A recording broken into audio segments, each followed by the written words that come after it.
So aspirants మీరు ఈ exam group 1 exam కానీ యూపీఎస్సీ కానీ ఏదైనా సరే it is they are the demanding exams.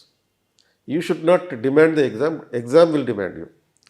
So ఆ డిమాండ్ రిక్వైర్మెంట్ ఏంటి? ఫిజికల్ రిక్వైర్మెంట్ ఉంటుంది, అకాడమిక్ రిక్వైర్మెంట్ ఉంటుంది, ఎమోషనల్ రిక్వైర్మెంట్ ఉంటుంది, తర్వాత సైకలాజికల్ రిక్వైర్మెంట్ ఉంటుంది. వీటన్నిటినీ మీరు ఎగ్జామ్కి అనుగుణంగా మీరు చేసుకోవాలి తప్ప మీ డిమాండ్ ప్రకారం క్వశ్చన్ పేపర్ ఉండాలని, మీ డిమాండ్ ప్రకారం పేపర్ ఇవాల్యుయేషన్ జరగాలని చెప్పి మీరు ప్రిస్క్రైబ్ చేసేటటువంటి అవకాశం లేదు.